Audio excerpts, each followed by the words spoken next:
مسیح خداوند میں میرے عزیز بھائیوں بہنوں بزرگوں اور پیارے بچوں، آج کا کلام جو ہم نے 3 تلاوتوں کی صورت میں سنا ہمارے لیے بڑا خوبصورت پیغام رکھتا ہے، اور اگر آپ نے غور کیا ہو تو 2-3 باتیں آپ کو مشترک نظر آئیں گی تینوں پاک تلاوتوں میں۔ ایک تو آپ کو مہمان نوازی کا کیا عنصر نظر آئے گا، اور دوسرا جو آپ کو غالب موضوع آج کی تلاوتوں میں ملے گا وہ موضوع ہے خدا کے کلام کو سننا، خدا کے کلام کو سننے کی تڑپ رکھنا، اور پھر اس کلام کو جو ہے وہ دل سے قبول کرنا۔ مثال کے طور پہ جیسے کہ آج کی پہلی تلاوت آپ نے سنی، بڑا مشہور و معروف واقعہ کہ کس طرح خدا جو ہے وہ 3 فرشتوں کو 3 آدمیوں کی صورت میں ابراہیم اور سارہ کے پاس بھیجتا ہے، اور وہ ان کی خدمت کرتے ہیں، مہمان نوازی کرتے ہیں، اور پھر خدا کی طرف سے ایک خدا کا جو کلمہ ہے، خدا کی جو ایک بات ہے وہ ان تک پہنچاتے ہیں۔ اور وہ بات کون سی ہے کہ اگلے سال جب ہم آئیں گے تو تمہارے پاس ایک بیٹا ہوگا۔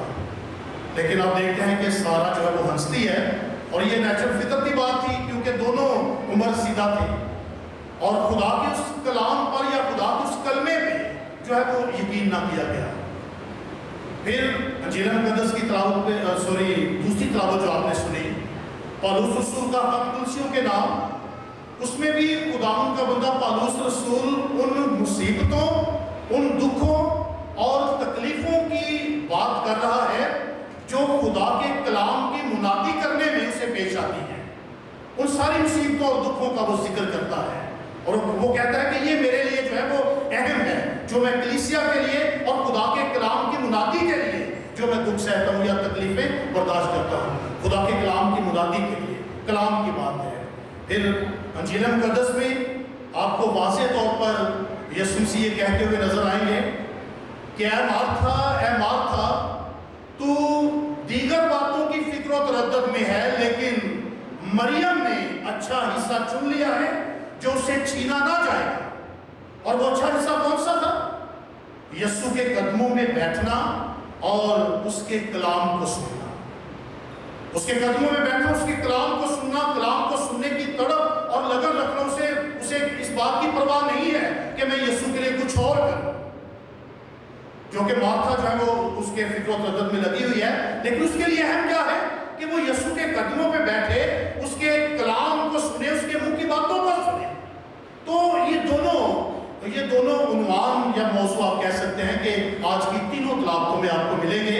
ایک تو مہمان نوازی ہے، اور دوسرا خدا کے کلام کو سننے کی لگن اور تڑپ۔ میرے سیسو مریم آج کی جو انجیل مقدس کی تلاوت ہے اسی پہ ہم فوکس کریں گے تھوڑا سا۔ تو مریم جو ہے یہ ہم سبوں کے لیے خوبصورت نمونہ ہے، خوبصورت ایگزامپل ہے کہ کس طرح اس نے یسوع کے قدموں پہ بیٹھ کے اس کے منہ کی باتوں کو سنا۔ میں رات کو جب غور کر رہا تھا تلاوتوں پہ، اس واقعے پہ میں غور کر رہا تھا، تو میں نے غور کیا کہ بائبل مقدس میں آپ کو اس مریم کے علاوہ 6 اور مریم جو ہے وہ آپ کو نظر آئے گی، اور ٹوٹل 7 ہوگی۔ تو 7 کی 7 جو مریم ہیں وہ ہمارے لیے مشعل راہ ہے، خوبصورت انہوں نے اپنی زندگیوں سے پیغام دیا۔ مثال کے طور پہ سب سے پہلے ہم مقدسہ مریم کی بات کرتے ہیں جو منجی دو عالم خدا یسوع مسیح کی ماں ہے۔ آپ اس کی زندگی کو دیکھ لیجئے، اس کی زندگی ہمارے لیے خوبصورت نمونہ ہے۔ خدا کی مرضی کو پورے کرنے کی بات ہو، خدا کے حکموں پہ چلنے کی بات ہو، خدا کے کلام کو سننے اور کلام کو قبول کرنے اور کلام پر عمل کرنے کی بات ہو، تو مقدسہ مریم یسوع مسیح کی جو ماں ہے وہ ہمارے لیے خوبصورت نمونہ ہے۔ اس کے ساتھ ہی آپ کو دوسری مریم نظر آئے گی جو ہے وہ روما کی مریم۔ یہ 7 پوری بائبل مقدس میں آپ کو 7 مریم جو ہے وہ نظر آئیں گی۔ تو دوسری مریم روما کی مریم، اس کا حوالہ رومیو کے نام پر 16واں باب اور 6 آیت میں ہے، جہاں پہ پالوس رسول خاص طور پر اس کو خط لکھتے ہوئے سلام بھیجتا ہے، اور خاص طور پر سلام بھیجنے کی وجہ کیا ہے کہ یہ رومی کلیسیا کی بڑی سرگرم